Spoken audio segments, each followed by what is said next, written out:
সাদ্দাম হোসেন, আপনাকে স্বাগত জানাচ্ছি আমার আজকের আয়োজন পালস অফ পলিটিক্সে। বেশ অনেকগুলো প্রশ্ন করব আপনার কাছে। শুরু করি যে আপনার মনে পড়বে যে আপনি একটা আয়োজনে আপনারই এক বক্তৃতায়, তখন আপনাদের দল ক্ষমতায় ছিল, তখন বলছিলেন যে তারেক রহমান প্রসঙ্গে, বিএনপির ভারপ্রাপ্ত চেয়ারপারসন, তিনি বিদেশ থেকে দল পরিচালনা করছেন, ফেসবুক বা সামাজিক যোগাযোগ মাধ্যমে যোগাযোগ করছেন। আপনি সেই প্রসঙ্গে বলছেন যে আপনি দেশে আসবেন না, বিদেশে বসে কথা বলবেন, এরকম কাপুরুষিত রাজনীতির কথা বলছেন। এবং সেই প্রসঙ্গে আপনি এক গানের একটা লাইন উল্লেখ করেছিলেন, দেখা না দিলে বন্ধু কথা কইও না। এখন আপনার এবং আপনার দলের উদ্দেশ্যে এই লাইনটি ব্যবহার করছে বৈষম্য বিরোধী ছাত্র আন্দোলনের সমন্বয়ক হাসনাত আবদুল্লাহ সার্জিস ওনারা। এই বিষয়টি থেকে আপনারা বা আপনি বিব্রত? না, প্রথম কথা হচ্ছে যে আমাদের অবস্থান তো আমাদের এই মুহূর্তে নানা কারণে, পারিপার্শ্বিক কারণ এবং একই সঙ্গে সরকারের বিভিন্ন ধরনের জুলুম নির্যাতনের কারণে আমরা প্রকাশ করতে পারছি না। আর দ্বিতীয় বিষয় হচ্ছে যে আমাদের নেতাকর্মীরা আমাদের দল পরিচালনা করছে, আমাদের তৃণমূলের নেতাকর্মী যারা রয়েছে, ছাত্রলীগের কর্মী যারা রয়েছে, সাধারণ শিক্ষার্থী যারা রয়েছে, তারাই নিজেদের ঐক্যবদ্ধ করছে, সমস্ত ধরনের প্রতিকূল পরিস্থিতি মোকাবেলা করছে। আর আমরা বাংলাদেশ ছাত্রলীগ অবশ্যই আমরা কর্মকৌশলগত কারণে হয়তো আমাদের কর্মকাণ্ডের কিছুটা পরিবর্তন আসতে পারে, কিন্তু বাংলাদেশ ছাত্রলীগ সবসময় আমাদের সাধারণ শিক্ষার্থী, আমাদের অভ্যন্তরীণ কর্মকাণ্ড, সেটির ভিত্তিতে আমরা পরিচালনা করছি এবং প্রকাশ্যে আমাদের কর্মকাণ্ড চলমান রয়েছে। সেটির আলোকে আমাদের কর্মসূচি আগামীতে অব্যাহত থাকবে বলে মনে করি। জি, মানে আপনি আসলে খুব বিব্রত কিনা সেই প্রসঙ্গ বুঝলাম না। আপনি মনে হয় বিব্রত না?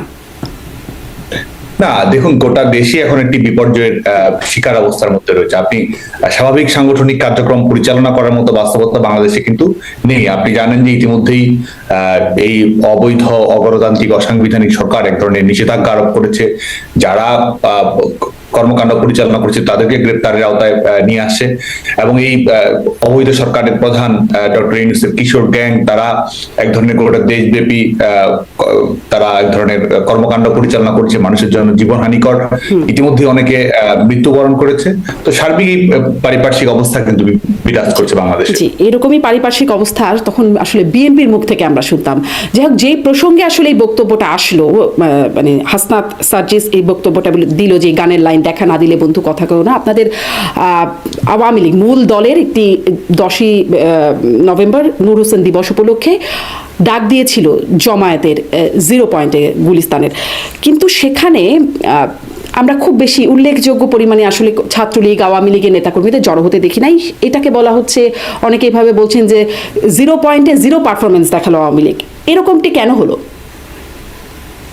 প্রথম কথা হচ্ছে যে এই কর্মসূচি পালন করার জন্য ছাত্রলীগের অনেক নেতাকর্মী, বাংলাদেশ আওয়ামী লীগের বিভিন্ন নেতা কর্মী অংশগ্রহণ করার জন্য সেখানে গেছে, বিক্ষিপ্তভাবে মিছিল করেছে, নানা জায়গায় সমবেত হয়েছে। সবখানেই কিন্তু পুলিশ তল্লাশি ছিল, সবখানেই তারা ফোন চেক করেছে, মোবাইল চেক করেছে, আইন শৃঙ্খলা রক্ষাকারী বাহিনীকে তারা ব্যবহার করার চেষ্টা করেছে এবং জোরপূর্বক একটি দেশে একটি গণতান্ত্রিক রাজনৈতিক দলের সমাবেশ করার যে অধিকার রয়েছে, সেটির আলোকে বাংলাদেশ আওয়ামী লীগ পূর্ব ঘোষিত কর্মসূচি ছিল, সেই জায়গাটি বেদখল করে তারা নিজেদের কর্মসূচি তারা বাস্তবায়ন করেছে। এবং আমরা মনে করি যে এটি আমাদের গণতন্ত্র পুনরুদ্ধারের যে আন্দোলন, সে আন্দোলনের একটি যাত্রা ছিল। সেখানে নেতাকর্মীরা প্রতিরোধ গড়ে তুলেছে বলে আমরা মনে করি এবং গোটা বাংলাদেশের মানুষের সামনেই কিন্তু এই ফ্যাসিস্ট সরকারের মুখোশ উন্মোচিত হয়েছে। জি, আপনারা প্রতিরোধ গড়ে তুলেছেন বলছে। সেই প্রতিরোধের প্রসঙ্গে আসে, আপনি বলছিলেন যে কিভাবে আপনাদেরকে আটকানো হয়েছে, মোবাইল ফোন চেক করা হয়েছে। আপনাদের কি মনে পড়ে যে 2022-এর 10ই ডিসেম্বর বিএনপির একটা বড় সমাবেশ করার কথা ছিল এবং হয়েওছে, তখন ঠিক একই রকম ভাবে পুলিশ এবং পুলিশের সাথে মিলে ছাত্রলীগের নেতাকর্মীরা তখন ঢাকায় আগত মানুষদের মোবাইল ফোন চেক করেছে। সবগুলো গণমাধ্যমে খবরগুলো আমরা দেখেছি। তখন ওইটা প্রশ্ন উঠেছে, ছাত্রলীগ কোন ম্যান্ডেটে বা কোন ক্ষমতা বলে সাধারণ মানুষের মোবাইল চেক করে? একই রকম বাস্তবতা এখন কি আপনাদের দিকে বুমেরাং হয়ে আসছে কিনা? বাংলাদেশ আওয়ামী লীগ সরকার পরিচালনা করার সময় বা আমাদের বিশ্ববিদ্যালয় ক্যাম্পাসগুলোতে অভ্যন্তরে ছাত্র রাজনীতি হোক বা সার্বিকভাবে জাতীয় রাজনীতির পরিমণ্ডল হোক, সবখানেই তো সমাবেশ করা যায়নি। এই ধরনের রেকর্ড খুব আছে বলে আমি মনে করি না। সমাবেশ সবাই করতে পেরেছে। আমাদের বাংলাদেশের বিদ্যমান রাজনৈতিক বাস্তবতায় অপ্রীতিকর ঘটনা ঘটেছে, অনাকাঙ্ক্ষিত ঘটনা ঘটেছে, কিন্তু সবাই যার যার মতামত প্রকাশ করেছে, সংগঠিত হয়েছে। বিএনপি রাজনৈতিক দল হিসেবে তাদের মতামত তুলে ধরেছে। বিশ্ববিদ্যালয় ক্যাম্পাসগুলোতে ছাত্র সংগঠনগুলো তাদের ক্রিয়াশীল ভূমিকা পালন করেছে। সংসদীয় রাজনীতি, রাজপথের রাজনীতি দুটোই তো চলমান ছিল। আর আজকে কি সেই বাস্তবতা রয়েছে যেখানে এক ধরনের সমাবেশ করার সুযোগ, তাদের মতামত প্রকাশ করার সুযোগ, কিংবা এই ফ্যাসিস্ট সরকারের বয়ানের বাইরে গিয়ে নিজস্ব মতামত বলার সুযোগ, সেই বাস্তবতা তো বাংলাদেশে নেই, বরং দুটোর মধ্যে আকাশ পাতাল ফারাক বলে মনে করি। আপনি মনে করছেন আকাশ পাতাল ফারাক, কিন্তু যারা সেই সময় আসলে সেটা ফেস করেছে তারা আসলে আকাশ পাতাল মনে করছেন কিনা এটা হয়তো আমি তাদেরকে জিজ্ঞাসা করবো কখনো। আপনি বলছিলেন যে আসলে প্রতিরোধ গড়ে তুলেছে, আমি বলছিলাম যে, এবং আমি না, এবং সবগুলো গণমাধ্যম আপনি যদি দেখেন যে খুব বেশি উপস্থিতি দেখার মতো হয়নি। হ্যাঁ, সেখানে আওয়ামী লীগ বা ছাত্রলীগ যারা নেতাকর্মী সন্দেহ করা হয়েছে বা আওয়ামী লীগের যারা ছিল তাদেরকে নানান রকম মারধরের শিকার হতে হয়েছে, সেটি আমরা দেখেছি। কিন্তু এই যে আপনারা ডাক দিয়ে নেতাদের কেউ নাই, শুধু কর্মীদের উপর ভর করে নেতারা মানে সব পালিয়ে থাকলেন, এই বিষয়টা কর্মীদের কাছে বিষয়টা কেমন? কর্মীরাই যুগে যুগে ছাত্রলীগকে আওয়ামী লীগকে নেতৃত্ব দিয়েছে। এবং আপনি যেটি বলছেন যেটি এক ধরনের সাংগঠনিক শূন্যতা কিনা, কিংবা রাজনৈতিক যে স্ট্রাকচার রয়েছে সেটির প্রত্যাশিত রিফ্লেকশন ঘটছে কিনা, দেখুন 5 আগস্ট পরবর্তী বাস্তবতায় তো আমাদের বাংলাদেশে আমি যেটি বলছিলাম যে সাংবিধানিক অধিকার হোক, মৌলিক মানবাধিকার হোক, নিজের জীবন নিয়ে চলার বাস্তবতা হোক, সেটি কিন্তু নেই। তো স্বাভাবিকভাবেই ধাপে ধাপে একটি রাজনৈতিক দল একটি অগণতান্ত্রিক ফ্যাসিস্ট সরকারের বিরুদ্ধে আন্দোলন গড়ে তোলে। তো আমরা প্রথম ধাপগুলো অতিক্রম করছি। নেতৃত্বের সংযোগ তো অবশ্যই রয়েছে, এবং সেটির মাধ্যমে তো এই কর্মকাণ্ডগুলো পরিচালিত হচ্ছে, কোনো না কোনো ভাবে, কোনো না কোনো পর্যায়ে তো এটি সংগঠিত হচ্ছে, এবং সেটির আলোকেই তো আমাদের এই কর্মসূচিগুলো সাফল্যমণ্ডিত হচ্ছে। একই সঙ্গে আমরা এটিও দৃঢ়ভাবে বিশ্বাস করি যে আমাদের গোটা বাংলাদেশে গ্রামে গঞ্জে মফস্বলে যেসব নেতাকর্মীরা রয়েছে তারা, আমরা সবসময় বলেছি, তারাই সংগঠনের প্রাণ, তারাই সংগঠনের মূল নেতৃত্ব দেয়, এবং তারাই সংগঠনের পথ নির্দেশ করে। যে সাংগঠনিক যে ধারাবাহিকতার ক্ষেত্রে বা সাংগঠনিক কাঠামোর ক্ষেত্রে যে শূন্যতা রয়েছে বলে বাইরে দৃশ্যমান হচ্ছে, সেটিও ক্রমান্বয়ে কেটে যাবে বলছেন। নেতৃত্বের সংযোগ তো নিশ্চয়ই আছে, আপনি বলছেন সেই নেতৃত্বের সংযোগের জায়গায় একটু জানতে চাই। আমরা দেখেছি যে সাবেক প্রধানমন্ত্রী আপনাদের দলের নেত্রী শেখ হাসিনা, তার কিছু ফোন আলাপ ফাঁস হচ্ছে, এবং সেই ফোন আলাপের মধ্যেও এই সংযোগের জায়গাটা আমরা দেখেছি। যাই হোক, আমি সেই সংযোগের জায়গাটা কিন্তু পরে আসি। প্রথমে একটু যেটি মানে আপনার কাছ থেকে জানতে চাই, স্পষ্ট হতে চাই যে তার যে ফোন আলাপগুলো লিক হচ্ছে, এগুলো কি আসলে লিক হচ্ছে, অনুচিতভাবে কেউ লিক করে দিচ্ছে, বিষয়টা কি এরকম, নাকি আসলে শেখ হাসিনা নিজেই লিক করছেন বা চাচ্ছেন বলেই লিক হচ্ছে, নাকি এআই দিয়ে? আপনারা আসলে কি জানেন? দেখুন, এটি তো এক একটি ক্ষেত্রে এক একটি পক্ষে, এবং আমরা কিন্তু ইতিমধ্যেই দেখেছি, বিশেষ করে আর্টিফিশিয়াল ইন্টেলিজেন্স ব্যবহার করে কোন ধরনের অডিও রেকর্ড তারা তৈরি করবে। এই সরকারের নিজস্ব প্রয়োজনই, অবৈধ সরকার নিজস্ব প্রয়োজনই কিন্তু বিভিন্ন ধরনের অডিও রেকর্ড ছড়ানো, বিভিন্ন ধরনের গুজব ছড়ানো, মানুষের জনমতকে বিভ্রান্ত করা, এই ঘটনাগুলো কিন্তু অহরই ঘটাচ্ছে। যে কারণে তারাই আসলে বলতে পারবে যে তারা কোন উদ্দেশ্য করছে, কেন করছে, সেটি তারাই বলতে পারবে। মানে কে করছে? দেখুন, আমরা কিন্তু স্পষ্ট করে বলছি যে এটি বিশেষ করে আর্টিফিশিয়াল ইন্টেলিজেন্সের ব্যবহার, জনমতকে বিভ্রান্ত করা, গুজব ছড়ানো, এবং এক ধরনের তথ্য সন্ত্রাসের আশ্রয় গ্রহণ করা, এগুলো এবং যে একটি রাজনৈতিক যখন কর্মসূচি ঘোষণা করা হয় সেটিকে ব্যাহত করার জন্য বা সেটি সম্পর্কে বিভ্রান্তি ছড়ানোর জন্য এই অবৈধ সরকারি, তাহলে কি আপনি নিশ্চিত বা আপনারা নিশ্চিত যেটা শেখ হাসিনার ফোন আলাপ নয়? দেখুন, আমি কিন্তু বলছি যে সাংগঠনিক ভাবে যেগুলো ব্যবহার করা হচ্ছে দলের বিরুদ্ধে, দলের কর্মসূচির বিরুদ্ধে এবং জনমতকে বিভ্রান্ত করার জন্য, সেগুলো অবশ্যই এই সরকারের কলাকৌশলের কারণে করা হচ্ছে। মানে হ্যাঁ, সেগুলো এই সরকারের কলাকৌশলের কারণে, কিন্তু আমি এটা বুঝতে পারছি না। যেমন সবশেষ যে ফোন আলাপটির বিষয়ে ব্যাপক আলোচনা হলো, যে সেই ফোন আলাপে শোনা যাচ্ছে শেখ হাসিনা অপর প্রান্তে থাকা কাউকে নির্দেশ দিচ্ছেন যে 10ই নভেম্বরের এই সমাবেশের বিষয়ে সেখানে জমায়েত হতে হবে, তার বা বঙ্গবন্ধুর ছবি নাই, সেখানে ট্রাম্পের ছবি নিয়ে জমায়েত হতে বলা হচ্ছে। এবং আমরা আসলে কার্যত সেরকমটার চেষ্টা দেখেছি, এরকম অনেকে গ্রেপ্তারও করা হয়েছে। এগুলো কি আসলে ভুল বার্তা আসছে, বা এগুলো সরকারের কৌশল? এটা শেখ হাসিনার ফোন আলাপ না? এটি নিয়ে কিন্তু ইতিমধ্যে একটি ব্যাখ্যা দেওয়া হয়েছে বাংলাদেশ আওয়ামী লীগের অফিসিয়াল পেজ থেকে। এটি নিয়ে ইতিমধ্যেই ব্যাখ্যা দেওয়া হয়েছে, এটি যে বিভ্রান্ত, এটি যে গুজব ছড়ানোর জন্য, এটি কিন্তু ইতিমধ্যেই ব্যাখ্যা দেওয়া হয়েছে। আচ্ছা, এটা বিভ্রান্ত, এটা গুজব ছড়ানো, আপনার বক্তব্য থেকে এটা স্পষ্ট হচ্ছে যে আপনারা তাই মনে করছেন। আপনার কাছে একটু এটি জানতে চাই যে আপনি এটি কি বলবেন যে আপনি এখন কোথায় আছেন? এটি আমি শুরুতেই বলেছি যে এখানে নিরাপত্তাজনিত বাস্তবতা, আমাদের সেটির কারণে এটি প্রকাশ্যে বলার সুযোগ নেই। আচ্ছা, আপনি বলতে চাচ্ছেন না, এরকমটা বলা হয়েছে যে মানে 5ই আগস্টের পরে বা 5ই আগস্টের ওই সময়টাতে আপনি আসলে সিলেট সীমান্ত দিয়ে বোরকা পরে পালিয়ে গেছেন, বোরকা সাদ্দাম বলেও অনেকে বলছে। এই বিষয়টা থেকে আপনি কোনো প্রতিক্রিয়া দিবেন? এটি সঠিক নয়, এই বিষয়টা ঠিক না বলে বলছেন। এই আন্দোলনের মানে মানুষের মনে, যে দেশে থাকা নেতাকর্মীদের মধ্যে এই প্রশ্নটি খুব জাগে যে যখন আপনারা আসলে নেতারা সবাই, যেটা আমি একটুখানি প্রশ্নের ধাঁচে আগের বারেও বলছিলাম, আপনারা নেতারা, শীর্ষ নেতারা সবাই দেশ ছেড়ে চলে গেলেন নিজেদের নিরাপত্তার স্বার্থে, এখনো বলছে নিরাপত্তার স্বার্থে কোথায় আছে সেটা বলবেন না। আপনাদের কর্মীরা যে দেশে আছে তাদের জন্য কি আপনারা মানে সেই অনুভবটা করেন?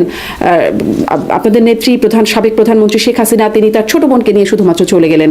তার যারা শেখ পরিবারের যারা, তারাও সবাই দেশের বাইরে নানান রকম ভাবে চলে গেছেন বলে আমরা জেনেছি। এটা কি আপনারা অনুভব করেন যে নেতাকর্মীরা, তাদেরকে এখন বলা হচ্ছে এতিম লীগ? না, দেখুন, আমাদের যে ভয়াবহ পরিস্থিতি তৈরি করা হয়েছিল, যে ধরনের ষড়যন্ত্রমূলক পরিবেশ তৈরি করা হয়েছিল, বঙ্গবন্ধুর কন্যা দেশরত্ন শেখ হাসিনা জীবন বিপন্নেরই শিকার হয়েছিল। দেশরত্ন শেখ হাসিনা বেঁচে আছেন বলেই তো বাংলাদেশের মানুষ এখন অবরুদ্ধ গণতন্ত্রকে মুক্ত করার স্বপ্ন দেখছে, কুক্ষিগত গণতন্ত্রকে মুক্ত করার স্বপ্ন দেখছে। একজন সাংবিধানিক ধারাবাহিকতা, আইনের শাসন যেন সুপ্রতিষ্ঠিত হয়, সেই লক্ষ্যে বাংলাদেশের মানুষ যে স্বপ্ন দেখছে, বাংলাদেশের মানুষ যে এই অবৈধ সরকারের সমস্ত ধরনের নির্যাতন নিষ্পেষণের বিরুদ্ধে সুদৃঢ় ঐক্য গড়ে তোলার কথা ভাবছে, প্রতিবাদ প্রতিরোধে ইস্পাত দৃঢ়ভাবে সংগ্রামীকে এগিয়ে নেওয়ার কথা ভাবছে, এটি তো সম্ভব হয়েছে একমাত্র দেশরত্ন শেখ হাসিনার জীবন বেঁচে যাওয়ার কারণে। আচ্ছা, আপনি তাই বলছেন, কিন্তু আপনারা কি এই বিশ্লেষণটা করেছেন যে আপনাদেরকে আসলে পালাতে কেন হলো? আপনাদের কাছে ছিল, আপনারা ছাত্রলীগের একটা বিশাল বাহিনী ছিল, আপনারাই বলেছেন যে আপনারা ফু দিলে 5 মিনিটও দাঁড়াতে পারবেন আন্দোলনকারীরা, আপনারা বলছেন যে এটা শেষ দেখে ছাড়বেন। আপনাদের ওবায়দুল কাদেরের তখন বক্তব্য আমরা শুনেছি, তিনি বলেছেন যে এই আন্দোলন দমনের ছাত্রলীগই যথেষ্ট। তারপরে আসলে কি হলো? কেন আপনারা যথেষ্ট হলেন না? আপনারা তো হলেনই না, পুলিশ, আইন শৃঙ্খলা বাহিনী, সেনাবাহিনী সবই ছিল, আপনাদের বিরাট বাহিনী ছিল, তারপরেও কেন আপনারা আসলে সফল হলেন না? প্রথম কথা হচ্ছে যে এই আন্দোলনটি একটি ইস্যুভিত্তিক আন্দোলন ছিল, যে বিষয়ে আমরা সবসময় কথা বলেছি, কোটা ইস্যু, যেখানে শিক্ষার্থীরা কোটা সংস্কার, কোটা সমস্যার সমাধান চেয়েছে, এবং যেই সমস্যার সমাধান আসলে আওয়ামী লীগ সরকারের 2018 সালে সরকারের প্রজ্ঞাপনের মাধ্যমে নিশ্চিত করেছিল, কোটা ব্যবস্থা বিলুপ্তির মাধ্যমে। পরবর্তীতে এটি একটা আইনগত প্রক্রিয়া, একটি উচ্চ আদালতের একটি রায়, বিশেষ করে রিটের প্রেক্ষিতে উচ্চ আদালত এক ধরনের নির্দেশনা দেয় এবং সরকারের প্রজ্ঞাপনকে বাতিল বলে ঘোষণা করে। সেই প্রেক্ষিতে সরকার পক্ষই কিন্তু আন্দোলনকারীদের সঙ্গেই ছিল, সরকার পক্ষে আদালতে লড়েছে। বাংলাদেশ ছাত্রলীগের সাংগঠনিক অবস্থান সেটি হচ্ছে যে আমরা সুস্পষ্ট হয়ে বলেছি, কোটা সংস্কারের দাবিতে আমরা ঐক্যবদ্ধ ছিলাম, কোটা সংস্কারের দাবিতে আমরা মিছিল করেছি, মিটিং করেছি। কোটা সংস্কার ইস্যুকে কেন্দ্র করে বাংলাদেশের সংশ্লিষ্ট সকল মন্ত্রণালয়ের কাছে আমরা বক্তব্য তুলে ধরেছি, সেটা আইন মন্ত্রণালয় হোক, জনপ্রশাসন মন্ত্রণালয় হোক, সেটা অ্যাটর্নি জেনারেলের অফিস হোক। এবং শুধু তাই নয়, বাংলাদেশ ছাত্রলীগ কিন্তু কোটা সংস্কারকে কেন্দ্র করে ডোর টু ডোর ক্যাম্পেইন কর্মকাণ্ড দেশব্যাপী এটি আমরা চালু করেছিলাম। এটি অনুষ্ঠিত হয়েছে, যেখানে আমরা বলেছি যেহেতু এটি নিয়ে নতুন করে একটি জটিলতা তৈরি হয়েছে, এটির জন্য একটি সুস্থায়ী, টেকসই এবং ইতিবাচক সমাধান নিশ্চিত করা সম্ভব হয়, সে লক্ষ্যে শিক্ষার্থীরা কোটা সংস্কার নিয়ে কি ভাবছে, এখানে অন্তর্ভুক্তির বিষয়টি কিভাবে হবে, কিভাবে একটি যৌক্তিক সমাধান তৈরি করা সম্ভব হয়, কোটা সংস্কার নিয়ে শিক্ষার্থীদের ভাবনা কি, সেই লক্ষ্যে কিন্তু আমরা অনলাইনে অফলাইনে সরাসরি মতামত গ্রহণ করেছি। আবাসিক হলগুলোতে শিক্ষার্থীদের কক্ষে আমরা গিয়েছি, সেখানে কোটা সংস্কার নিয়ে তাদের মতামত কি, সেই আলোকে কিন্তু আমরা সরকারের কাছে প্রস্তাবনা তুলে ধরেছি। এবং সেটির প্রেক্ষিতে আপনাদের সবাইকে আমরা যেটি মনে করিয়ে দিতে চাই, সেটা হচ্ছে যে আমাদের গোটা বাংলাদেশেই কিন্তু 11 জুলাই 2024 থেকে বাংলাদেশে কিন্তু কোনো কোটা কার্যকর ছিল না। যখন হাইকোর্টের রায়ের উপরে যখন স্ট্যাটাস কো প্রদান করা হয়, স্থিতাবস্থা প্রদান করা হয়, প্রকৃতার্থে বাংলাদেশে 11 জুলাই 2024 এর পরে কোনো কোটা কার্যকর ছিল না। 2018 সালের প্রজ্ঞাপন 2024 সালের 11 জুলাই থেকে কিন্তু পুনর্বহাল হয়। সে কারণে কিন্তু এটি স্পষ্ট যে আন্দোলনের যে সফলতা, এই আন্দোলনের যে হ্যাপি এন্ডিং হওয়ার কথা ছিল, এই আন্দোলনের যে এক্সিট হওয়ার কথা ছিল, সেটা কিন্তু 2024 সালের 11 জুলাইয়ের মধ্যে এটি সমাপ্ত হওয়ার কথা ছিল, কারণ শিক্ষার্থীদের ইস্যু ভিত্তিক সমস্যার সমাধান হয়েছে। পরবর্তীতে আপনারা যেটি সবার সামনেই অবলোকন হয়েছে, কোটা সমস্যার সমাধান 11 জুলাই কি সাদ্দাম, নাকি ডেটটা আসলে 14 জুলাই? না, 11 জুলাই হাইকোর্টের রায়ের উপর স্থিতাবস্থা প্রদান করা হয়। 14 জুলাই আপনি যেটি বলছেন, এই কোটা সংস্কার ইস্যুকে কেন্দ্র করে একটি ভিন্ন খাতে প্রবাহিত করার জন্য রাজাকার ইস্যুটি সামনে নিয়ে আসা হলো। এবং আপনি দেখবেন যে 1 থেকে 14 তারিখ গোটা বাংলাদেশে কিন্তু রাজাকার ইস্যুটা সামনে আসলে কে নিয়ে আসলো? হ্যাঁ, এটি তো ইতিমধ্যেই সবার কাছেই পরিষ্কার বিশেষ করে বাংলাদেশের ছাত্র সমাজের কাছে এটি পরিষ্কার কিভাবে বঙ্গবন্ধু কন্যা দেশরত্ন শেখ হাসিনার বক্তব্যকে বিকৃত করা হয়েছে, বিভ্রান্তি ছড়ানো হয়েছে এবং আন্দোলনকারীদের দিকে আন্দোলনকারীদের উস্কে দেওয়ার জন্য এই পরিবেশ পরিস্থিতি তৈরি করা হয়েছে 14 জুলাই বাংলাদেশের বিভিন্ন শিক্ষা প্রতিষ্ঠানে। এবং যারা আজকে তাদের মুখোশ উন্মোচিত করছে, তারা তাদের রাজনৈতিক পরিচয় সামনে নিয়ে আসছে, তখন তারা তাদের অরাজনৈতিক পরিচয় ছিল এবং সেটির মাধ্যমে তারা এই রাজাকারের রাজনীতিকে এক ধরনের বৈধতা প্রদান করা, এক ধরনের উস্কানিমূলক পরিবেশ তৈরি করা এবং একটি শান্তিপূর্ণ পরিবেশ পরিস্থিতিকে একটি ভিন্ন খাতে কিন্তু আপনি বলছেন উস্কানিমূলক পরিবেশটা তৈরি করলো সেই আন্দোলনকারীরা, কিন্তু মানে সেই বক্তব্যটা খুব আলোচিত এবং সমালোচিত সাবেক প্রধানমন্ত্রী শেখ হাসিনা যে মুক্তিযোদ্ধাদের নাতিপুতিরা কোটা পাবে না তো কি রাজাকারের নাতিপুতিরা পাবে, মানে এই বক্তব্যটা শুনতে কি যারা আন্দোলন করছে তারা তাদের জন্য কি সুখকর, একটা সুন্দর কোন? এই বক্তব্যের কোথায় আন্দোলনকারীদের রাজাকার বলা হয়েছে? প্রথম কথা হচ্ছে এই বক্তব্যের কোথাও কোনো ব্যাখ্যাতে এটি বলার সুযোগ নেই যে এই ব্যাখ্যাতে যে অভিযোগটি নিয়ে আসা হয়েছে বা যে বিষয়টিকে কেন্দ্র করে গোটা বাংলাদেশে একটি ভিন্নতর পরিবেশ তৈরি করা বলেও নাই যে রাজাকারের নাতিপুতিদের কোটা দিতে হবে, তাহলে এই বক্তব্যটা প্রধানমন্ত্রী কেন বললেন? শিক্ষার্থীদেরকে 11 তারিখের পরে যখন আদালতে রায় প্রদান করা হলো, তারপরে আন্দোলন কিন্তু একটি স্বাভাবিকভাবে শিক্ষার্থীদের অংশগ্রহণ কম এসেছিল, শিক্ষার্থীদের সন্তোষ ছিল। এরপরে এই ইস্যুটিকে ব্যবহার করে এক ধরনের এটি তো স্বাভাবিকভাবে এক ধরনের তথ্য বিকৃতি, সেটির মাধ্যমে শিক্ষার্থীদের রাজাকার বলা হয়েছে। এই বক্তব্য ব্যাপকভাবে প্রচারণা, কিন্তু শেখ হাসিনা তো এটি বলেছিলেন, তাই না সাদ্দাম? এটি তো বলেছিলেন যে মুক্তিযোদ্ধাদের নাতিপুতিরা কোটা পাবে না তো কি রাজাকারের নাতিপুতিরা পাবে, এই বক্তব্যটি তো শেখ হাসিনার না। এটির মাধ্যমে তো আন্দোলনকারীদের রাজাকার বলা হয়নি, এটির মাধ্যমে তো এটি একটি আলোচনার প্রেক্ষিতে, একটি প্রশ্নোত্তরের প্রেক্ষিতে এই ধরনের আলোচনাটি এসেছে। কিন্তু এটির মাধ্যমে শিক্ষার্থীদের রাজাকার বলা, শিক্ষার্থীদেরকে এই অভিযোগে অভিযুক্ত করা, এই ধরনের কোনো বক্তব্য তো আসে। এই বক্তব্যকে অবশ্যই ভুলভাবে উপস্থাপন করা হয় শিক্ষার্থীদের সামনে। কিন্তু আমি সেটাই আসলে জিজ্ঞাসা করছিলাম যে এরকম একটি বক্তব্য শুনতে কেমন লাগে, যারা আসলে আন্দোলন করছেন তাদের জন্য এই বিষয়টা কেমন লাগে শুনতে, যে তারা তো আসলে রাজাকারের নাতিপুতিদের জন্য সাধারণ শিক্ষার্থীরা ইতিমধ্যেই সেটি অনুভব করতে শুরু করেছে। তারা যে বক্তব্যকে বিকৃত করা হয়েছে এবং এদের রাজনীতির যে মূল লক্ষ্য ছিল, এবং সেটি আজকে যখন তারা আমাদের মুক্তিযুদ্ধের অঙ্গীকারকে ভুলুণ্ঠিত করার চেষ্টা করছে, আজকে যখন তারা আমাদের সাংবিধানিক প্রস্তাবনাকে পাল্টে দেওয়ার চেষ্টা করছে, আজকে যখন আমাদের মুক্তিযুদ্ধের আইকনিক বিষয়গুলোকে তারা প্রতিস্থাপিত করার চেষ্টা করছে, সেটির মাধ্যমে তিনি প্রতীয়মান হয় ইতিমধ্যেই যে তারা এই রাজাকারের ছুটিকে কিসের জন্য সামনে নিয়ে এসেছিল। জি, তারা কিসের জন্য, মানে আমি এইটাও আমি ঠিক বোঝার চেষ্টা করছিলাম যে তারা কিসের জন্য তারা ভুল বুঝলো। শেখ হাসিনা কেন রাজাকারের প্রসঙ্গটি আনলেন? শেখ হাসিনার এই বক্তব্যে আসলে যারা আন্দোলনকারী তাদের অনুভূতিতে কিভাবে আঘাত আনে, সেটি কি আপনারা কখনো বুঝবার চেষ্টা করেছেন কিনা? আমরা একটা সময় দেখেছিলাম যে আলোচনার জন্য ডাকা হয়েছিল শিক্ষার্থীদের, কিন্তু আপনি কি মনে করেন না যে এটা আসলে খুব অনেক দেরি হয়ে গেছে, ততক্ষণে অনেকটা জল গড়িয়ে গেছে?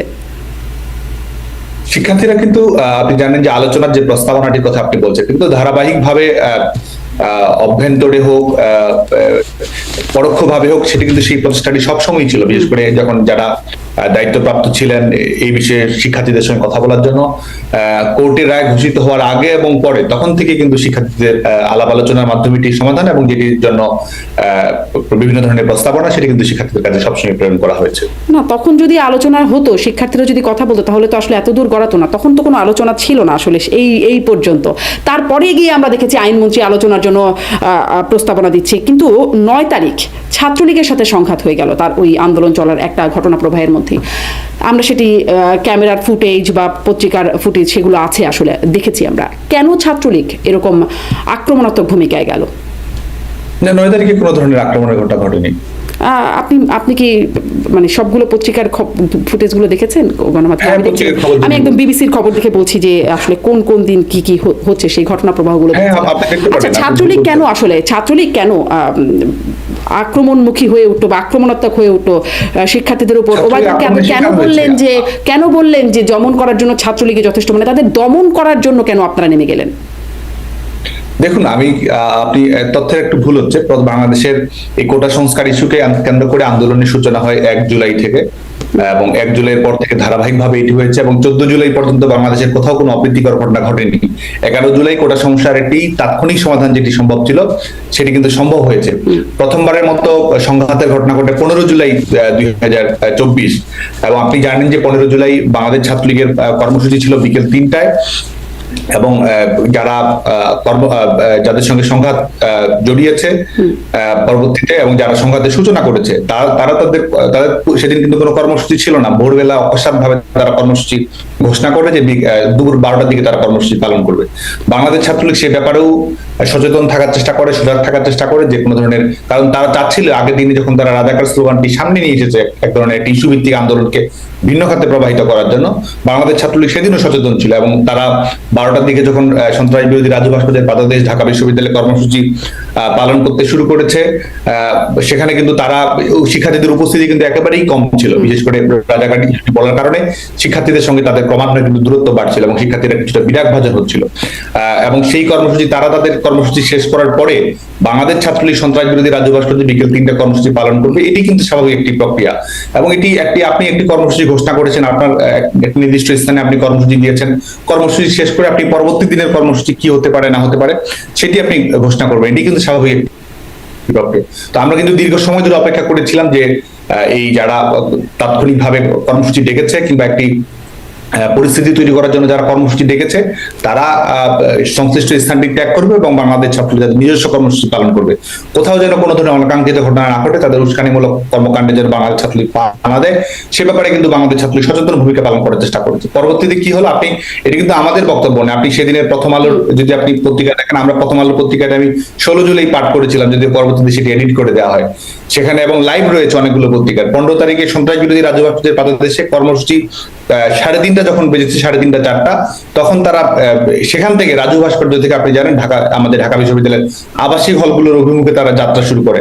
আমাদের বিজয় একাত্তর হল, বঙ্গবন্ধু হল, মুক্তিযোদ্ধা হল, কবি জসিমউদ্দিন হল প্রাঙ্গণে তারা রওনা দেয়। এবং যখন তারা রওনা দেয় সেই সন্ত্রাস বিরোধী রাজু ভাস্কর্য, তখন কিন্তু তারা দেশীয় অস্ত্র শস্ত্র, লাঠি ছোটা অনেক কিছু নিয়ে কিন্তু তারা সেদিন হলগুলোর অভিমুখে রওনা দিয়েছিল। এবং সেখানে তারা হলগুলোতে গিয়ে তারা ভাঙচুর করে, হলগুলোতে গিয়ে তারা নিরাপত্তারক্ষী, সাধারণ শিক্ষার্থী এবং ছাত্রলীগের যেসব কর্মী তারা সেদিন বাংলাদেশ ছাত্রলীগের কর্মসূচিতে আসার জন্য প্রস্তুতি গ্রহণ করছিল এবং তাদেরকেও কিন্তু মারধর গ্রহণ করা হয়। বিজয় একাত্তরের প্রথম ঘটনা ঘটে, বিজয় একাত্তরের ছাত্রলীগের কর্মীরা আক্রমণের শিকার হয়, এটি হচ্ছে 15 জুলাইয়ের ঘটনা। শুধু তাই নয়, এলোপাতাড়ি ভাবে আপনারা আক্রমণের শিকার হলেন, তারপরে 16 জুলাই আপনাদের কর্মকাণ্ডের সমালোচনা করে আপনাদের দলের 124 জন মানে ছাত্রলীগের 124 জন বিভিন্ন বিশ্ববিদ্যালয় তারা পদত্যাগ করলো আপনাদের মানে আক্রমণাত্মক ভূমিকার সমালোচনায়। আমি শেষ করছিলাম 15 জুলাইয়ের ঘটনা প্রবাহ।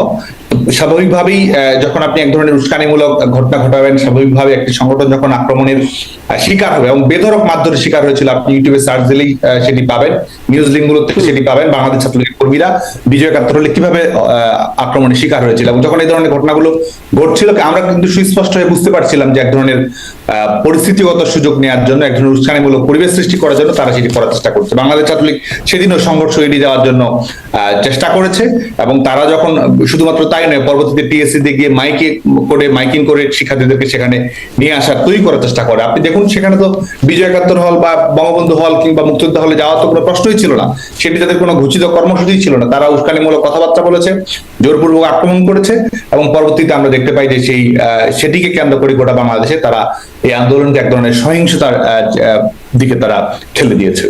জি, আপনি ভিডিও ফুটেজগুলোর কথা বলছেন, আমরা আসলে ঠিক উল্টা ভিডিও ফুটেজগুলো দেখেছি এবং তার প্রেক্ষিতে জিজ্ঞাসা করছিলাম আপনাদের নেতাকর্মীরা 16 জুলাই 124 জন পদত্যাগ করেছিল, মানে ফেসবুকে স্ট্যাটাস দিয়ে জানিয়েছিল যে তারা ছাত্রলীগের কর্মকাণ্ডের সাথে নাই, তারা এই কর্মকাণ্ডকে বর্বরচিত বলে মন্তব্য করছে। আপনারা এটি সঠিক না, এই ব্যাপারে বাংলাদেশ ছাত্রলীগের পক্ষ থেকে আমরা কিন্তু বিবৃতি দিয়েছিলাম।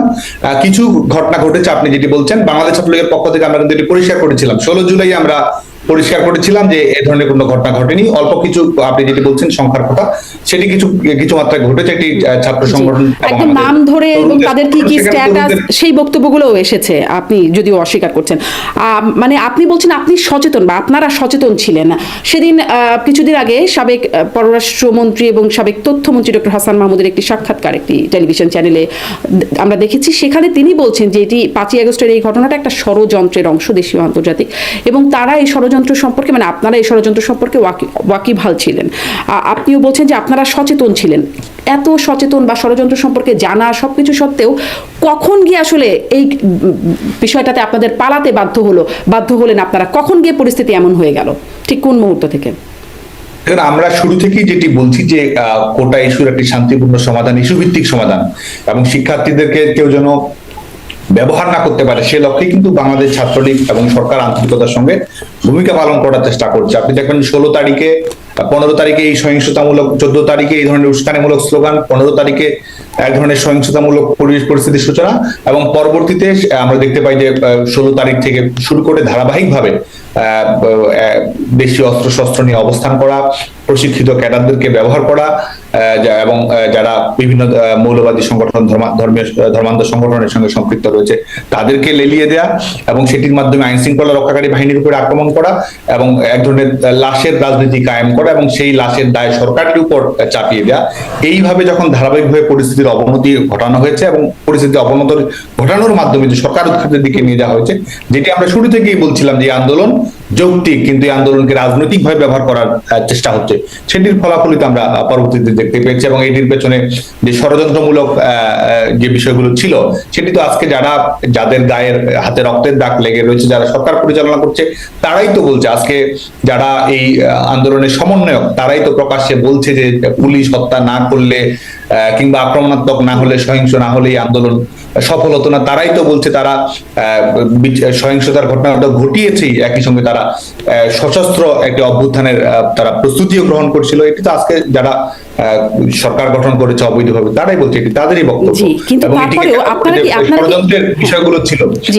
পরবর্তীতে আমরা দেখতে পাই যে 18 জুলাই থেকে যখন বেসরকারি বিশ্ববিদ্যালয়গুলোতে আন্দোলনে সূচিত হয়, আজকে কিন্তু যারা আন্দোলনের সংগঠক, তারা বলছে সেখানে কিভাবে বিভিন্ন অন্যান্য শিক্ষার্থী যারা রয়েছে, সেটি মাদ্রাসার শিক্ষার্থী হোক, অন্যান্য জায়গার শিক্ষার্থী হোক, তারা কিভাবে পোশাক বদল করে সে আন্দোলনের অভ্যন্তরে তারা প্রবেশ করেছিল, কি ধরনের অস্ত্র তারা ব্যবহার করেছিল। আজকে সেখানে পুলিশের কোনো উপস্থিতি নেই, সেখানে অন্যান্য সংগঠনের কোনো নেতাকর্মীদের উপস্থিতি নেই, শিক্ষার্থীরা মিছিল করছে। সেই মিছিল থেকে কেউ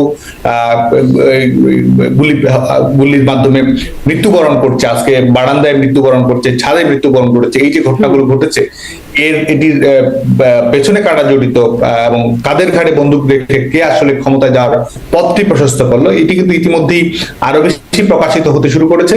ষড়যন্ত্রের অবয়বটি সম্পর্কে বাংলাদেশের মানুষ ইতিমধ্যেই সচেতন হয়েছে, এবং আমরা মনে করি যে যত সময় যাবে এটির পেছনে যে প্রেক্ষাপট রয়েছে, যেটিকে এই অবৈধ সরকারের প্রধান মেটিকুলাসলি ডিজাইনড বলেছেন, এবং এই লাশগুলো আসলে তাদের মাধ্যমেই ঘটানো, এবং সেটির মাধ্যমে তারা, আপনি বলছেন যে পেছনে কারা জড়িত সেটি বেরিয়ে আসবে, সেটি বেরিয়ে আসতে শুরু করেছে, বেরিয়ে আসবে, কিন্তু যেটি আমরা প্রকাশ্যে দেখেছি সেটিকে কি করে আপনারা অস্বীকার করবেন? সবকিছু বাদ দিয়েও যদি বলি, সেই পুলিশ অফিসারের স্বরাষ্ট্রমন্ত্রীর সাথে কথোপকথন, যেখানে তিনি রিপোর্ট করছেন স্বরাষ্ট্রমন্ত্রীকে যে সমস্যা হচ্ছে একটাকে মারি, একটাই মরে, একটাই যায়, বাকিটি থাকে, বাকিটি যায় না। মানে এই যে বক্তব্য, এবং স্বরাষ্ট্রমন্ত্রী সেটি শুনছেন, বাকি পুলিশ অফিসাররা তাকে পরিবেষ্টিত করে আছে, এই বিষয়গুলোকে আপনারা, এই যেটি প্রকাশ্য হয়েছে, সেটিকে আপনারা কি করে অস্বীকার করবেন? দেখুন, আমরা এই 15 জুলাই থেকে বাংলাদেশে 5 আগস্ট পরবর্তীতে 15 আগস্ট পর্যন্ত কি ঘটেছে না ঘটেছে, এটি নিয়ে ইউএন ফ্যাক্ট ফাইন্ডিং কমিটিও কাজ করছে, এবং সরকারের পক্ষে সে অবস্থানটি কি ছিল, সরকারের কি কোনো, আমরা যখন দেখতে পাই যে সেটি স্বাধীন বিচার বিভাগীয় তদন্ত কমিটি গঠন করা হয়েছিল, জাতিসংঘকে তদন্ত করার আহ্বান জানানো হয়েছিল, এবং এই ঘটনায় এই হত্যাযজ্ঞের সঙ্গে কারা সম্পৃক্ত রয়েছে সেটি যেন বের না হতে পারে, আজ কিন্তু সেই লক্ষ্যে কিন্তু যারা এই ক্ষমতাসীন হয়েছে পেছনের দরজা দিয়ে, তারা কিন্তু সেই চেষ্টাই করছে। আওয়ামী লীগ সরকার এটির সঙ্গে যারা সম্পৃক্ত রয়েছে, এই ঘটনাগুলো যারা ঘটিয়েছে, এটির কর্মপরিকল্পনা যারা তৈরি করেছে, এটি যারা মঞ্চস্থ করেছে, সেই তথ্যগুলোর ব্যাপারে আওয়ামী লীগ সরকার কিন্তু আন্তরিকতার সঙ্গে ভূমিকা পালন করছিল। আন্তরিকতার সাথে ভূমিকা পালন করার মানে একটা নমুনা সাদ্দাম, যেটি আমি বলছিলাম, ঠিক যেই উক্তিটির কথা বলছিলাম পুলিশ অফিসারের, এবং স্বরাষ্ট্রমন্ত্রীর কাছে রিপোর্ট করছেন। স্বরাষ্ট্রমন্ত্রী নিশ্চয়ই সরকারের বাইরে কেউ না, তিনি ওই সময় মানে অন্যতম প্রধান একজন ব্যক্তি সরকারের, তার কাছে যে রিপোর্টটি যাচ্ছে, নিশ্চয়ই প্রধানমন্ত্রীও সেটি সম্পর্কে ওয়াকিবহাল না হবার তো কোনো কারণ নেই। এবং প্রধানমন্ত্রী 5ই আগস্টে তার যে বক্তব্যের যে বিষয়টি বাইরে পরবর্তীতে এসেছে, যে তিনি সেনাবাহিনী প্রধানকে বলছেন, সব বাহিনী প্রধানদের নিয়ে বসে তিনি বলছেন পুলিশ তো পারছে, আপনারা পারছেন না কেন, এরকম বক্তব্য আসছে। আর গণমাধ্যমে তো সেটি আমরা প্রকাশ্যেই দেখেছি, পুলিশ অফিসার স্বরাষ্ট্রমন্ত্রীকে এই রিপোর্টটি করছেন যে এটা হচ্ছে সমস্যা, একটাকে মরলে একটাই মরে, একটাই যায়, বাকিটি থাকে। তাহলে আসলে সরকারের ভূমিকা কিভাবে গ্রহণযোগ্য ভূমিকা বলবেন আপনি? দেখুন, সরকার সহিংসতা এড়ানোর জন্য সকল ধরনের ব্যবস্থা গ্রহণ করেছিল এবং মানুষের জানমালের নিরাপত্তা, জীবনের নিরাপত্তা নিশ্চিত করা। আমরা সুস্পষ্ট ভাবে বলছি, হত্যাকাণ্ডগুলোর সঙ্গে যারা সম্পৃক্ত রয়েছে তারাই কিন্তু আজকে ক্ষমতা দখল করেছে। এবং এটি তো 5ই আগস্টের প্রেক্ষিতে সরকারকে 5ই আগস্টের প্রেক্ষিতে সরকারকে উৎখাত করা হয়েছে। তো স্বাভাবিকভাবে সরকারের যে আইনানুগ প্রক্রিয়া, বিচারিক প্রক্রিয়া, তদন্তের প্রক্রিয়া, সেগুলো তো বের হয়ে আসার সুযোগ আর হয়নি। বরং এই সরকার ক্ষমতায় এসে কি করছে, আপনি তো সেটি অবলোকন করবেন যে সরকার কি বিচারিক প্রক্রিয়া বা এই বিষয়টির প্রকৃত তথ্য উন্মোচিত হোক সেটি চাচ্ছে। এই সরকার যদি সেটিই চাইতো, যেটি এই অবৈধ সরকারের প্রধান যখন ঘোষণা দিল যে সকল প্রক্রিয়া বিচারিক আওতায় নিয়ে আসা হবে, তিনি যখন নিউ ইয়র্কে একটি সাক্ষাৎকারে বললেন, পরবর্তীতে আমরা দেখতে পেলাম যে এই ঘটনাকে এক ধরনের ইন্ডেমনিটি প্রদান করা হচ্ছে। যারা এটি হত্যাকাণ্ডের সঙ্গে সম্পৃক্ত, যারা আন্দোলনকারী, যারা এই ধরনের ঘটনাগুলো ঘটিয়েছে, তাদেরকে আপনি বিচারিক আওতায় নিয়ে আসতে পারবেন না, কোনো আইনগত প্রশ্ন তুলতে পারবেন না, কোনো আদালতে তারা এই বিষয়ে প্রশ্ন তোলা যাবে না।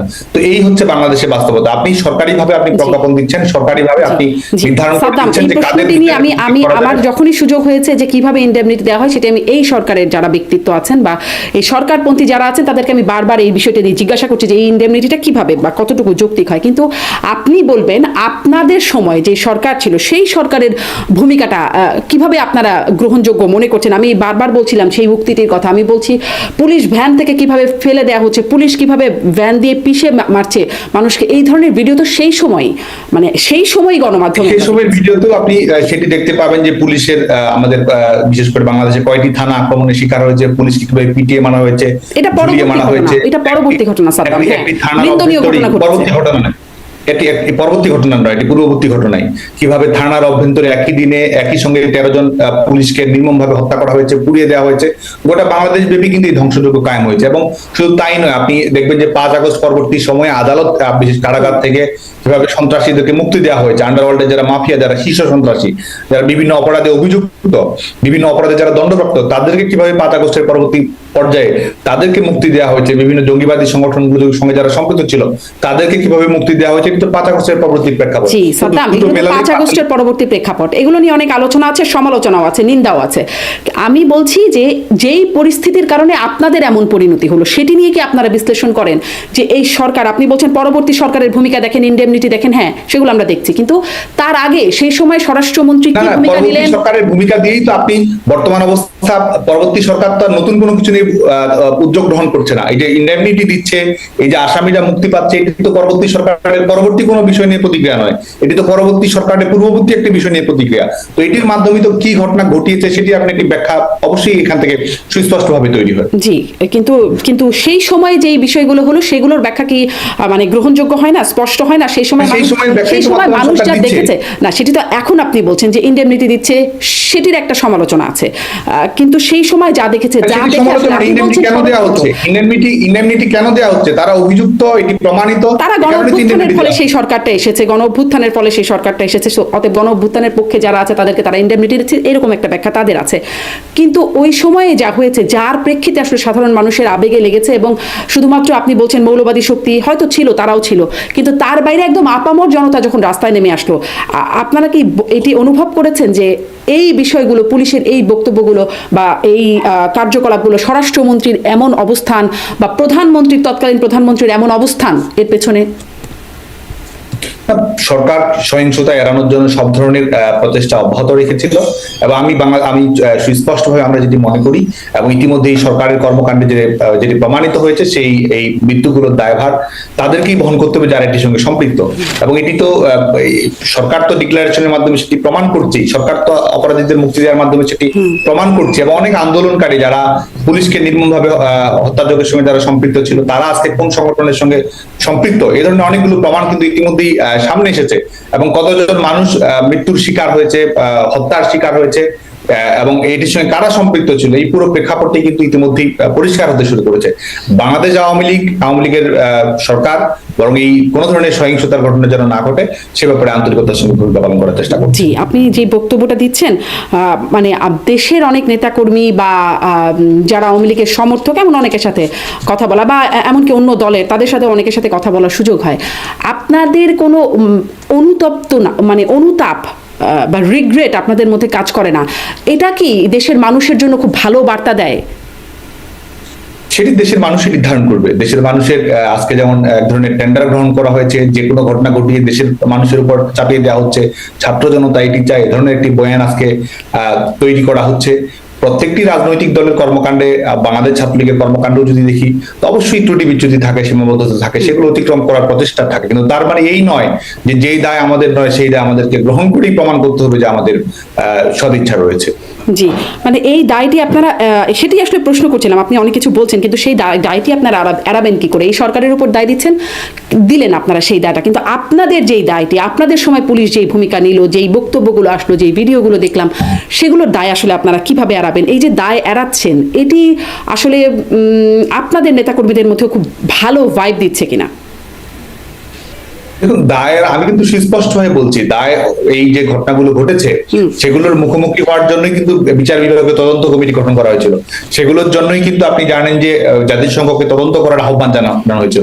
স্বাভাবিক একটি আইনানুগ প্রক্রিয়ার মধ্যেই ছিল, সরকারের দায় ছিল বলেই তো সেগুলো একটি আইনানুগ প্রক্রিয়ার মধ্য দিয়ে তারা নিয়ে যাওয়ার চেষ্টা করেছে, প্রকৃত অপরাধীদের খুঁজে বের করে আইনানুগ প্রক্রিয়া নিয়ে আসার চেষ্টা করেছে। সরকারই তো সেই প্রচেষ্টাটি করেছে, বরং সেই প্রকৃত অপরাধীদের বের করার প্রচেষ্টাকে ব্যাহত করার জন্যই যে পরবর্তী যে পদক্ষেপগুলো সেগুলো গ্রহণ করা। এখনো সরকারের বয়ানটা আপনি শুনবেন, একদম আইনানুগ প্রক্রিয়ায় সবকিছু করা হচ্ছে। সরকার ঠিক এই ভাষাটাই, আইনানুগ প্রক্রিয়ায় আইনের শাসন কায়েম করা, গণতন্ত্র কায়েম করে, এগুলোই এখনো। আপনি কি মনে করেন যে ইনডেমনিটি দেওয়া এক ধরনের আইনের শাসন? আপনি কি মনে করেন যে অপরাধীদের যে কারাগার থেকে মুক্তি দেওয়া হয়েছে এগুলো আইনের শাসন? যদি আমাকে ব্যক্তিগতভাবে জিজ্ঞাসা করেন, ইনডেমনিটি বিষয়টা আমার কখনোই কোনো সময় পছন্দের কিছু ছিল না। একটা ঘটনা ঘটলে সেটির বিচার করতে হবে, কিন্তু সেটির বাইরে আমরা যেটা দেখেছি সেটি আপনি কি করে অস্বীকার করছেন? আমি এই বিষয়টা ঠিক বুঝতে পারছি না, যে সব দায় এই সরকারকে নিতে হবে, লাশের দায় সেই। কিন্তু আপনাদের সময় যে বিষয়গুলো চোখের সামনে মানুষ দেখলো, শুনলো, সেই বিষয়টা আপনারা কিভাবে আসলে দায় এড়িয়ে যাচ্ছেন? এই যে দায় এড়িয়ে যাচ্ছেন, এই জন্য আপনাদের। আমি কিন্তু বলেছি দায় সরকার গ্রহণ করেছে কিনা, দায় সরকার গ্রহণ করেছে না সেটি স্বাধীন বিচার বিভাগীয় তদন্ত কমিটি, সেটি আনুষঙ্গিক অন্যান্য তদন্ত, সেটির মাধ্যমে কিন্তু ধারাবাহিকতা রক্ষা করা হয়েছে। দায় কারা এড়িয়েছে? দায় তারাই এড়িয়েছে যারা হত্যাকাণ্ডের সঙ্গে সম্পৃক্ত এবং যারা আজকে সরকারি বিভিন্ন ধরনের রক্ষা কবচ দিচ্ছে, যে হত্যাকারীদের যারা যেন কোনো ধরনের বিচারিক প্রক্রিয়ার আওতায় নিয়ে আসা না হয়। আপনাদের সেটি বলছে যে গণ অভ্যুত্থানের পক্ষে যারা আছে তাদের বিচারের পক্ষে না, কিন্তু পুলিশ যাদেরকে মারলো, যেই ভিডিওগুলো আমরা দেখলাম, তাদের তো জন্য তো আর দায় মুক্তি হয় নাই। সেই বিচারগুলোর কথা আমি আপনার কাছে জিজ্ঞাসা করছিলাম। যাই হোক, আপনি বলছেন এটি এই সরকারের দায়। আপনাদেরকে নিষিদ্ধ ঘোষণা করেছে, মানে বাংলাদেশ ছাত্রলীগকে একটা নিষিদ্ধ সংগঠন হিসেবে ঘোষণা করেছে। এর জন্য যে অভিযোগগুলো আপনাদেরকে দেওয়া হচ্ছে, যে আপনাদের এই 15 বছরে আপনাদের হত্যা, টেন্ডারবাজি, সিট মানে বাণিজ্য ইত্যাদি নানান রকম অভিযোগ আপনারা নিশ্চয়ই দেখেছেন সেই প্রজ্ঞাপনটি, এবং সেই 15 জুলাই থেকে আপনাদের যে ভূমিকা, সেই ভূমিকার জন্য আসলে দুটি স্পষ্ট করে কারণ হিসেবে আপনাদেরকে নিষিদ্ধ ঘোষণা করা হচ্ছে। আসলে এই ঘোষণা, মানে আপনাদের সাথে যখন সামনাসামনি কথা হতো তখন বারবার এই প্রশ্নটাই করতাম। বিভিন্ন সময় ছাত্রলীগের অপকর্মের কারণে ছাত্রলীগের নেতাকর্মীদের সাথে কথা বলতাম আমরা। এই বিষয়গুলো আসলে আপনারা কিভাবে অস্বীকার করেন? আপনাদের অতীতের এই অপকর্ম, এই অপকর্মের কারণে আমরা দেখেছি আপনাদের শোভন রাব্বানীকে বহিষ্কারেরও ঘটনা ঘটেছে। আমরা দেখেছি 2009 সালে এমনকি আপনাদের সাংগঠনিক পদ থেকে সরে দাঁড়িয়েছিলেন আপনাদের নেত্রী শেখ হাসিনা, তখন বিরক্ত হয়ে। আপনারা আসলে কিভাবে নিজেদের দায় খণ্ডান?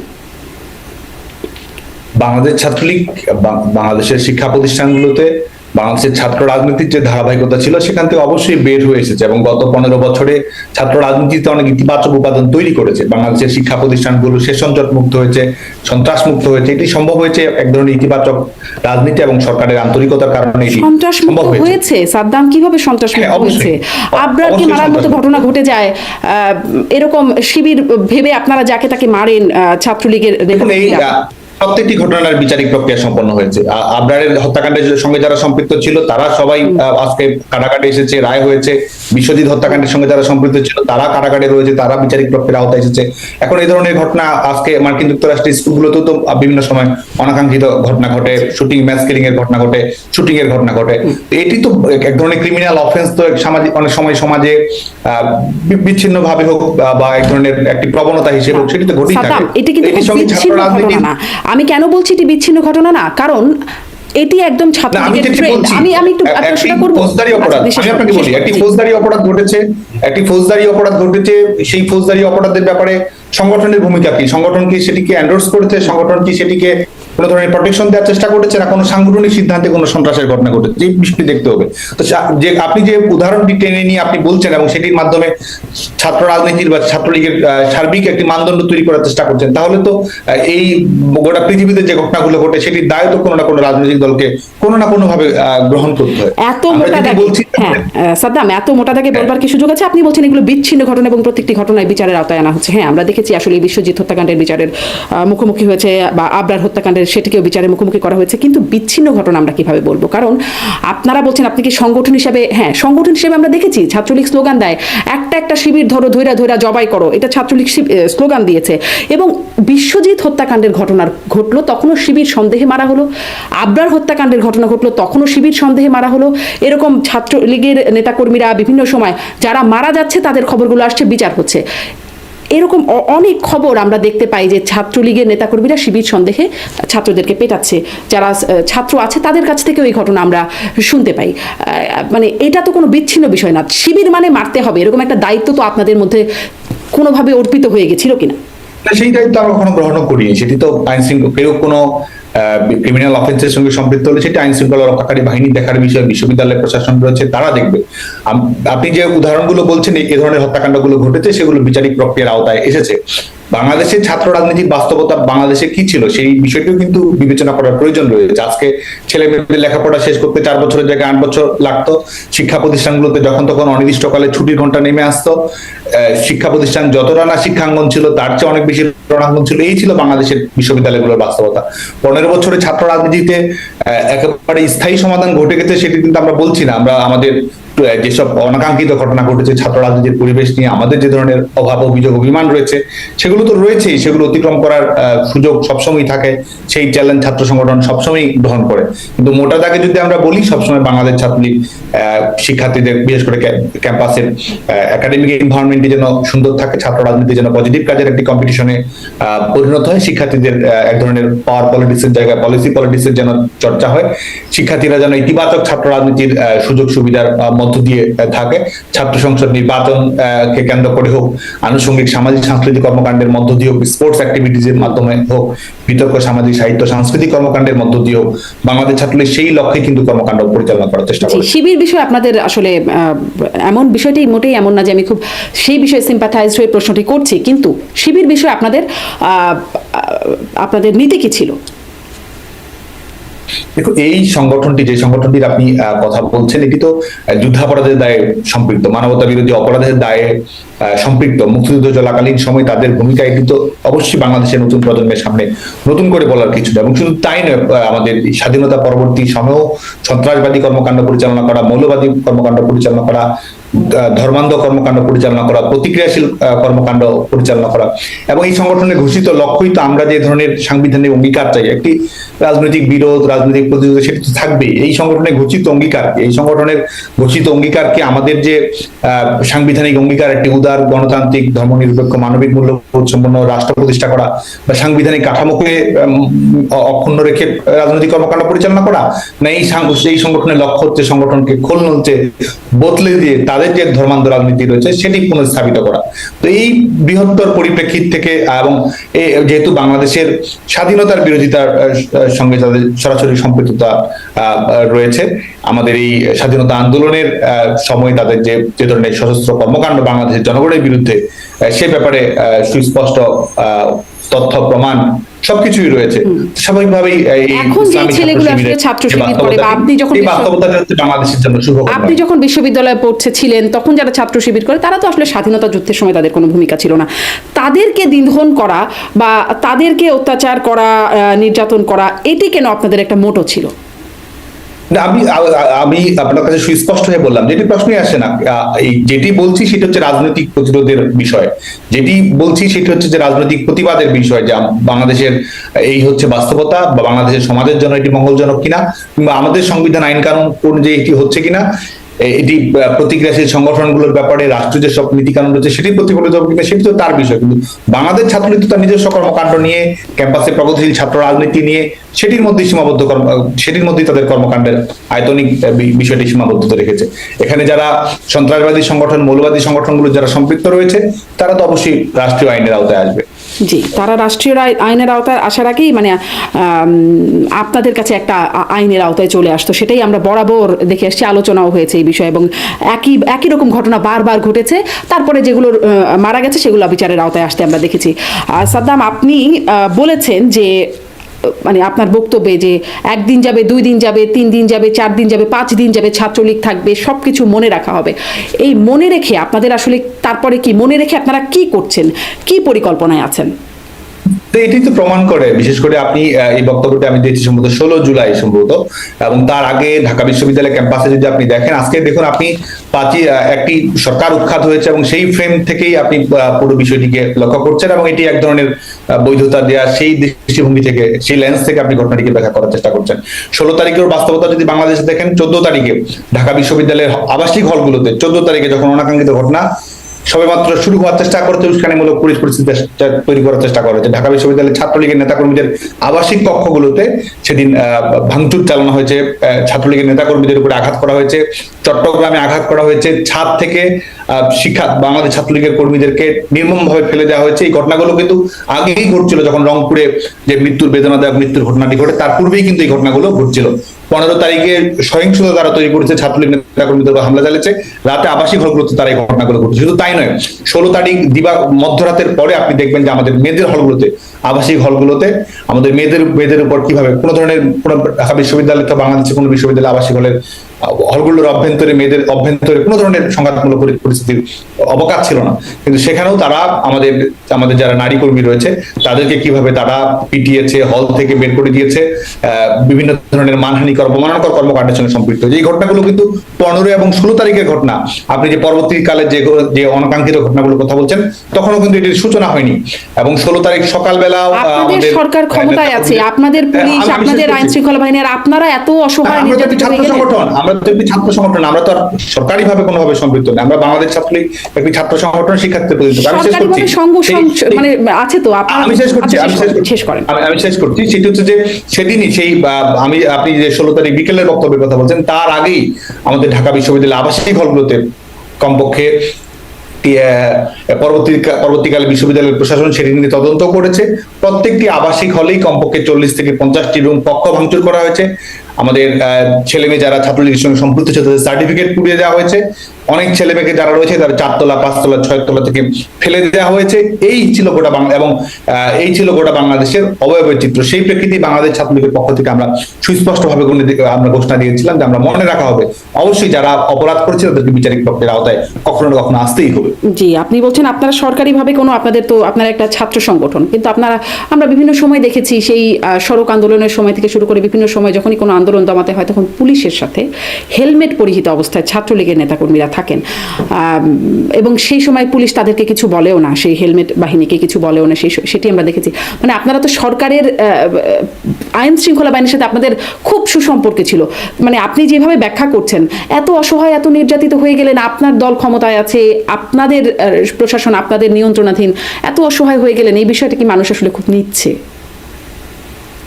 এই ঘটনাগুলো ঘটেছে, এটা 14, 15, 16 তারিখে বাংলাদেশের শিক্ষা প্রতিষ্ঠানগুলো, শিক্ষার্থী যারা রয়েছে তারা এই সম্পর্কে অবগত রয়েছে। আইন শৃঙ্খলা রক্ষাকারী বাহিনী তার হলের অভ্যন্তরে তাদের কর্মকাণ্ড, তারা যদি এতটাই অবগত থাকলো তাহলে সবাই আসলে রাস্তায় আমরা কাদের দেখলাম? এত যে মানুষ বিক্ষুব্ধ হয়ে গেল, কারফিউ ভেঙে সব চলে গেল, এই মানুষগুলো কাদেরকে আমরা দেখলাম?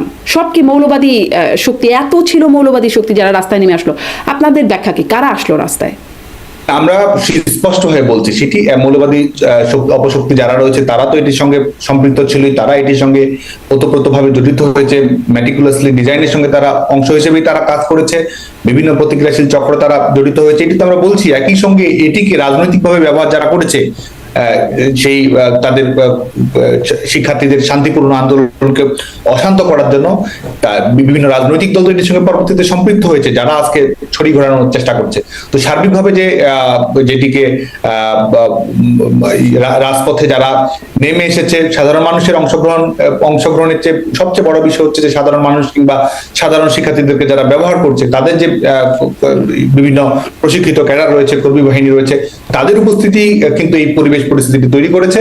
এবং যখন তারা আইন শৃঙ্খলা রক্ষাকারী বাহিনীর মুখোমুখি হয়েছে, তারা যখন সহিংসতামূলক পরিবেশ পরিস্থিতি তৈরি করেছে, এবং সেটির প্রেক্ষিতে পরবর্তীতে যখন কারফিউ প্রদান করা হলো, পরবর্তীতে আবার 29 জুলাই বা 30 জুলাইতে যখন দ্বিতীয় দফায় একটি সমাধান, চূড়ান্ত সমাধান কিংবা আনুষঙ্গিক সমস্ত প্রক্রিয়া অবলম্বন করার পরেও যখন এটিকে যখন মানুষের মৃত্যু আপনি নিশ্চিত করছেন সুনিপুণভাবে, যখন আপনি কৌশলের আশ্রয় গ্রহণ করে লাশের উপর ভর করে মানুষের আবেগকে ব্যবহার করার চেষ্টা করছেন, মানুষকে বিভ্রান্ত করার ক্যাপাসিটি যখন আপনার হাতে থাকছে, রিমোট কন্ট্রোলটি যখন আপনার হাতে থাকছে, তখন সেটিকে আপনি সরকার রিমোট কন্ট্রোলটা আপনাদের হাত থেকে, রিমোট কন্ট্রোলটা তো পুরোপুরি রিমোট কন্ট্রোলটা তো পুরোপুরি আপনাদের হাতে ছিল, সেখান থেকে আসলে রিমোট কন্ট্রোল অন্যদের হাতে চলে গেল কেন? নাকি আসলে এই বিষয়টি আপনারা না বললেও বিষয়টি এরকমই যে এতটাই মানুষ বিরক্ত বা এতটাই মানুষের নাভিশ্বাস উঠে গিয়েছিল যে সাধারণ মানুষকে তারা ব্যবহার করতে পেরেছে? আপনি বলছেন তারা ব্যবহার করেছে, আমি ওই জন্য বললাম সাধারণ মানুষকে তারা কেন ব্যবহৃত হলো সাধারণ মানুষ? দেখুন, একটি রাজনৈতিক দলের যতজন কর্মী থাকে, বাংলাদেশের রাজনৈতিক দলগুলো, বাংলাদেশের সকল ধরনের রাজনৈতিক দলগুলোর যে বিশাল সাংগঠনিক কাঠামো রয়েছে, এবং সেটির সঙ্গে যদি আপনি এক ধরনের অনাকাঙ্ক্ষিত অপ্রীতিকর ঘটনা ঘটান এবং দুটো যদি যোগসাজশ ঘটান, তো স্বাভাবিকভাবে এটির সঙ্গে এই যে আজকে জনগণের সম্পৃক্ততা বা আনুষঙ্গিক অন্যান্য বিষয় সম্পর্কে একতরফা ব্যাখ্যা দেওয়া হয়, সেটি সঠিক নয় বলে আমি মনে করি। এটি মূলত একটি রাজনৈতিক পৃষ্ঠপোষকতা অবশ্যই ছিল, এবং একই সঙ্গে দেশি বিদেশি ষড়যন্ত্র ছিল। সেটির মাধ্যমে শিক্ষার্থীদেরকে ব্যবহার করা হয়েছে, এটি যেমন সত্য, এবং একই সঙ্গে রাজনৈতিক যে অবশক্তিটি রয়েছে তাদের মূল উপস্থিতি আসলে পার্থক্য করে দিয়েছে বলে মনে করি। মানে এই ষড়যন্ত্রই আপনারা কুপকার, আপনাদের রাষ্ট্রযন্ত্র, আপনাদের দলীয় সক্ষমতা সবকিছু এই ষড়যন্ত্রের কাছেই পরাজিত হলো শেষ পর্যন্ত।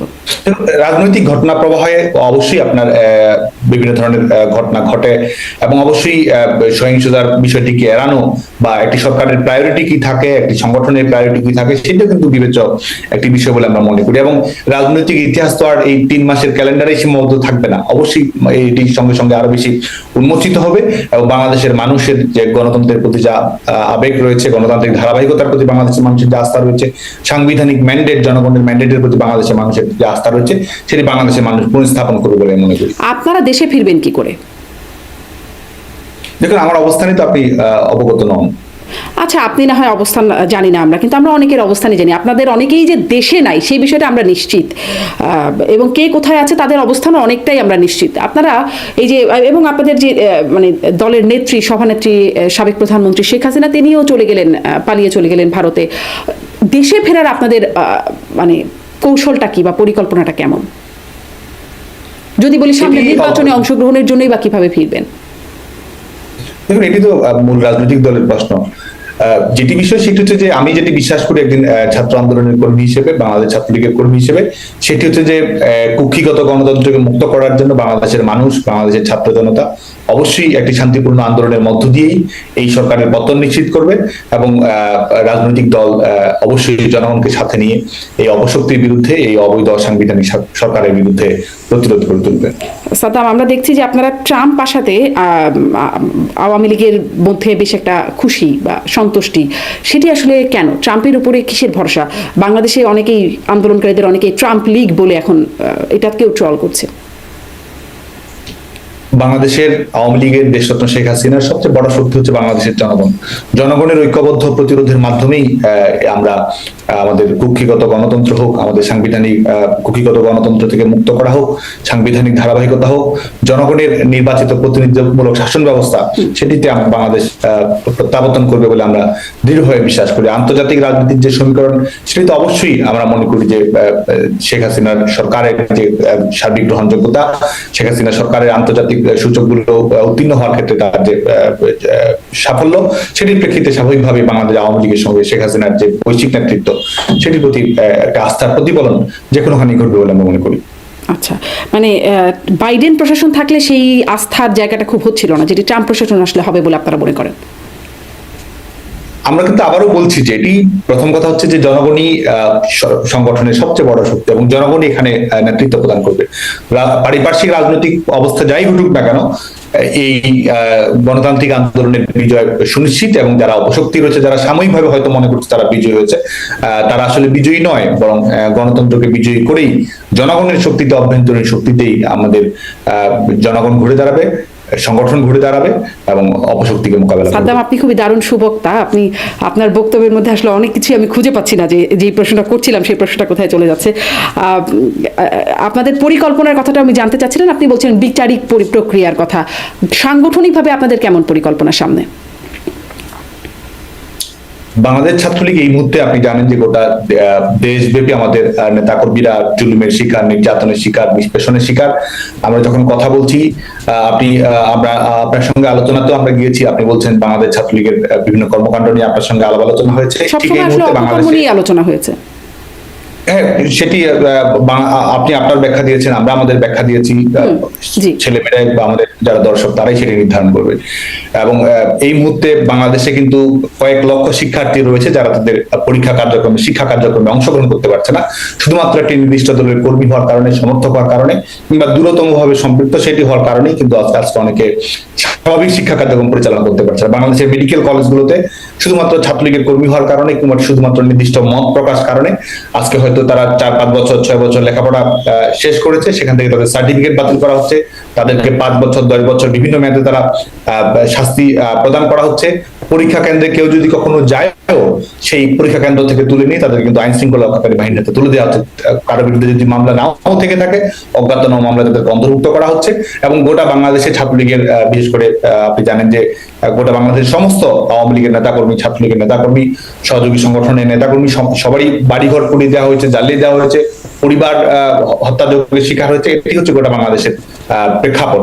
তো আমরা মনে করি যে এই মুহূর্তে আমাদের সামনে সবচেয়ে বড় যেটি প্রায়োরিটি, সবচেয়ে বড় যেটি চ্যালেঞ্জ, সেটি হচ্ছে যে আমাদের এই গণতান্ত্রিক সংগ্রাম। আমরা মনে করি যে এই অগণতান্ত্রিক অপশক্তি যেটি আমাদের জবরদখল করে রেখেছে, গোটা বাংলাদেশকে কুক্ষিগত করে রেখেছে, আমরা মনে করি যে গোটা বাংলাদেশে আজকে এক ধরনের জল্লাদের উল্লাস মঞ্চে পরিণত হয়েছে, একটি মৃত্যু উপত্যকায় পরিণত হয়েছে বাংলাদেশ। এবং জনগণের, আপনি একটি সরকার গঠন করবেন, জনগণ আপনাকে ম্যান্ডেট প্রদান করবে, সেটির আলোকে আপনি সরকার গঠন করবেন, সরকারের জবাবদিহিতা থাকবে। এটি একটি প্রক্রিয়া, এটির মাধ্যমে আপনি জনগণকে ধর্তব্যের মধ্যে আনছেন কি আনছেন না সেটি প্রমাণিত হয়। তো সার্বিকভাবে আমাদের বর্তমান যে সংকটটি রয়েছে, এটি গণতন্ত্রের সংকট, এবং বাংলাদেশ ছাত্রলীগের আগামী দিনে সমস্ত কর্মপ্রয়াস হচ্ছে যে এই গণতন্ত্র পুনরুদ্ধার, নির্বাচিত প্রতিনিধিদের কাছে ক্ষমতা হস্তান্তর করতে হবে, এই লক্ষ্যে সংগ্রাম করেই বাংলাদেশ ছাত্রলীগের আপনি প্রয়াসের কথা বলছেন, গণতন্ত্র পুনরুদ্ধার, গণতন্ত্রের পথে ফেরা। প্রকাশ্য রাজনীতিতে আপনি ফিরতে গেলে আপনার কি মনে হয় ইরাকের সাদ্দাম হোসেনের মতো কোনো পরিণতি, বর্তমান যে প্রেক্ষাপটের কথা আপনি উল্লেখ করছিলেন, সেরকম কোনো আশঙ্কা কি আপনি নিজে মনে কখনো করেন? মানে বাংলাদেশের সাদ্দাম হোসেন, আমরা এই সরকারের যে নিষেধাজ্ঞা, যারা সংবিধান গ্রহণ নিজেরাই মানে না, তারা যখন আইনের দোহাই দেয়, সেটি আমাদের কাছে হাস্যকর মনে হয়। যারা বাংলাদেশে প্রতিক্রিয়াশীল উগ্রবাদী সংগঠনগুলো, তারা তাদের নিষেধাজ্ঞার আওতায় বাইরে নিয়ে এসেছে, এবং বাংলাদেশের স্বাধীনতা আন্দোলন, ভাষা আন্দোলন, গণতান্ত্রিক আন্দোলন, শুধু তাই নয়, বাংলাদেশের ছাত্র সমাজের বৃহত্তম অংশের প্রতিনিধিত্বকারী ছাত্র সংগঠন বাংলাদেশ ছাত্রলীগকে যখন তারা নিষেধাজ্ঞার আওতায় নিয়ে আসে, বাংলাদেশ ছাত্রলীগের পক্ষ থেকে কিন্তু আমরা সুস্পষ্ট হয়ে বলেছি যে এটির কোনো গ্রাহ্যতা আমরা করি না, এটির কোনো আইনগত, নৈতিক, কোনো যৌক্তিক ভিত্তি আমাদের কাছে নেই। এই কারণে অপ্রকাশ্য কার্যক্রম বলে বাংলাদেশের কোনো কিছু, আমরা প্রকাশ্যেই সবকিছু করব।